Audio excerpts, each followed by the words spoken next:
Hello and welcome to Planet 40k. Today we're going to be rating the Skorpekh Lord from the new Necron Codex.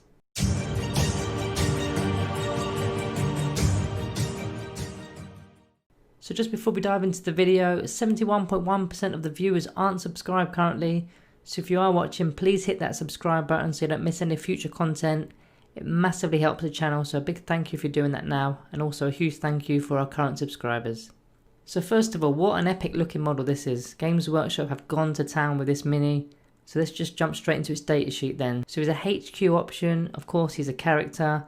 He's an infantry model and carries the Destroyer Cult keyword too. He comes in at 7 power or 130 points. He actually sits on a 60mm Citadel base, so he's quite large, and this really assists with his range abilities as well. Okay, so his stats are movement 8-inch, weapon skill 2+, ballistic skill 2+, strength 6, toughness 6, wound 6, attacks 4, leadership 10 and a 3+ save. So it's pretty monstrous stats if you ask me, with the strength 6, toughness 6, and that movement of 8 is really good too, keeping him up with his Skorpekh buddies there. The weapon skill and the ballistic skill both being 2+ is going to really come in handy too, as he's both a range and a melee unit, as you'll see in a moment. So as for abilities, he's got the standard Necron basic stuff here, Living Metal, which regains a lost wound at the start of the turn, Command Protocols, which is your Necron version of Tactical Doctrines. So then the extra abilities, Phase Shifter, which is a 4+ invuln save, that's really helpful there. Hardwired for Destruction, which is your Destroyer Cult standard ability that allows you to reroll 1s to hit. Again, this guy's a ranged and a melee unit, so it's going to help for both. Then lastly, he has the United in Destruction ability, which is an aura ability for any Destroyer Cult within 6 inches, including himself. They get to reroll 1s to wound. So that laid all those other Destroyer Cult units, especially the Skorpekh Destroyers and the Ophidian Destroyers, who also have an 8-inch movement. So this guy's rerolling 1s for everything, and it's really handy because his ballistic skill and weapon skill are both 2+, so he rarely misses. So as for his weapons, let's start with the range one then, the Mythic Annihilator. It's an 18-inch range, assault 2d3, strength 6, -1 AP and 1 damage with the blast word. So this is a lovely little weapon here, as firstly it's assault, so you can advance and fire with it at a -1 to hit of course. You're getting a minimum of 2 shots and a maximum of 6, with the average amount of shots being 4. And it does have the blast roll, so it's going to be more effective against larger units. The strength 6 will wound most infantry on a 3+, and against things like Elder that are toughness 3, you'll wound on 2s. Not forgetting that you're re-rolling your 1s to hit and wound. The -1 AP is a nice little extra, as this affects pretty much every unit in the game. Marine's going to go down to a 4+ save, Cultists won't get a save whatsoever. The range is okay too, as you're quick and you're going to be most likely bombing towards your opponent's line anyway, so it's a solid weapon there. In melee, he's actually got 2 weapon loadouts that do completely different jobs. The first is the Flensing Claw, which is strength user, so that's strength 6, -1 AP, 1 damage. And each time an attack is made with this weapon, you make 2 hit rolls instead of 1. This is your anti-horde weapon, as you're actually getting 8 attacks instead of 4. And as I keep saying, your 2's re-rolling 1. So this is pretty good at strength 6, so you're wounding most of those squishy units on 2s or 3s re-rolling the 1s. The -1 AP won't leave much of a save against the horde units, so it's an especially good weapon to get rid of screens that are in your way or those pesky squads trying to tie you down. The Hyperphase Harvester, which is a +2, which makes you strength 8, -4 AP and 3 damage, but you have the -1 to hit with this one because it's obviously your big weapon here. Because it's now 3s to hit re-rolling 1s, you're likely to drop a dice or 2 here, but strength 8 is massive, as you're usually going to double up against standard infantry models with toughness 4, so you'll be 2s re-rolling, or if you're attacking a bigger unit like a monster or a vehicle, it'll still likely be wounded on 3s. Even your Land Raiders and other huge toughness 8 units will be wounded on 4s, so this is pretty strong. The -4 AP puts them on invuln saves only, and 3 damage a pop is just nasty. If you can get a wound on all 4 of your attacks, then you've got a potential here of 12 damage without the use of any stratagems or dynasty buffs. I love this weapon. In fact, I love that he's kitted out with both the elite killing weapon and the horde weapon alongside it. It makes him really versatile and is pretty frightening for your opponent to have to manage. So moving on to Tactica then. As always, I'll start with the dynasty codes that benefit the model. The Mithric code grants a 3-inch additional range to his Annihilator, making it a 21-inch range. And if you're firing it within half range, it will turn into a -2 AP weapon. The Novak code gives you a +1 to your charge rolls, and also if he was charged or heroically intervened, then he gains another additional -1 AP to his melee attacks. This won't affect the Harvester so much as it's already a -4 AP, but the Flensing Claws will improve to a -2 AP. This Necron code allows you to shrug off mortal wounds on a 5+, which assists you against things like smite and whatnot. Also, you can reroll 1 wound roll per phase, so obviously you're rerolling ones anyway, so this is only going to affect a single roll miss that isn't a 1. So looking at your custom codes then, so firstly from the ancient dynasties you've got Butchers, that is also a +1 to charge, quite like the Novak code there. Red Reaved is another, which is while you're in engagement range of enemy models, they suffer a -1 to their toughness. This doesn't affect the vehicles however. This one's pretty good as it turns those toughness 5 into toughness 4,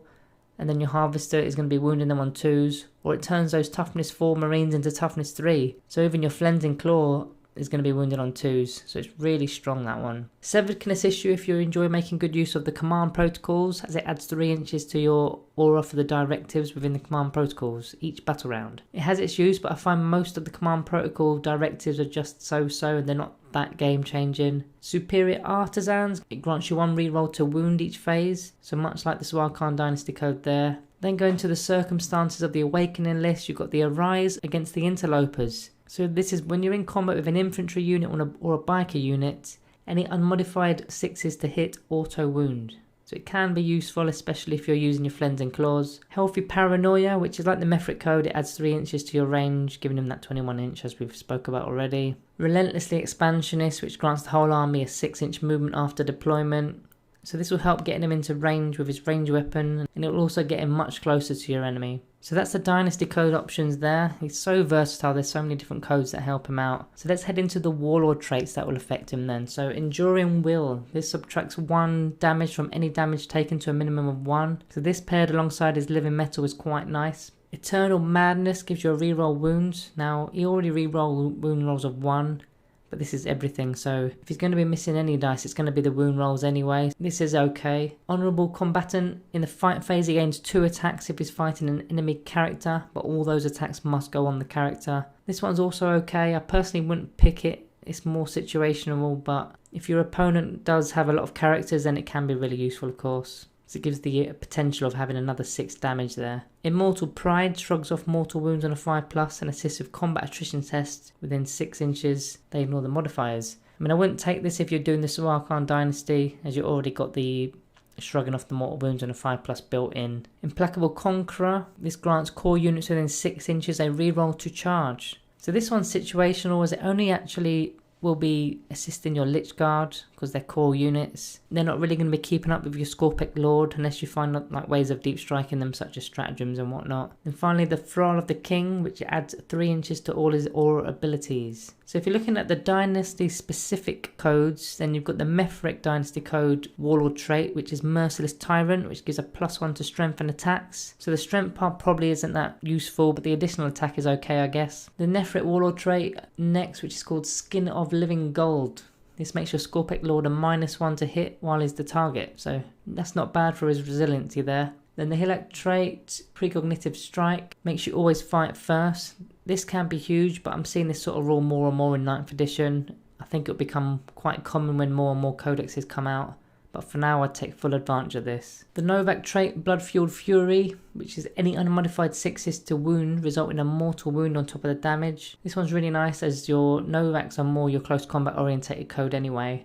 Then the Saltec trait lets you get CP back on a 5+. This is pretty useful as CP and stratagems are pretty powered at the moment. Okay, moving on to relics then. The Nanoscarab Casket. So each time the bearer uses its Living Metal ability, it will gain an additional wound back. So you'll be healing 2 wounds per turn. Again, nice for your resiliency. Veil of Darkness next. This might not be needed so much as it's quite quick, but on those larger boards where you finish a unit off and maybe you find yourself out of position with him and then you're close by to another core unit, you could get himself back in the game or move him onto a really important objective to get some scoring points. Again, it's more situational, this one. The Gauntlet of the Conflagrator is a ranged relic. This doesn't replace any weapons. It's a 12-inch pistol and auto hits, and instead of wounding you roll a d6 and any 6 is a mortal wound. So this is really nice to trim 1/6 of a horde squad down. And as I said, it doesn't replace anything, so it's an additional weapon. The Nihilak Dynasty has a relic called Infinity Mantle, which grants a +1 to armor save. That will give him a 2+, and it also gives him a 6+ feel no pain roll as well, so that's pretty sweet. And finally, to touch on a few stratagems here,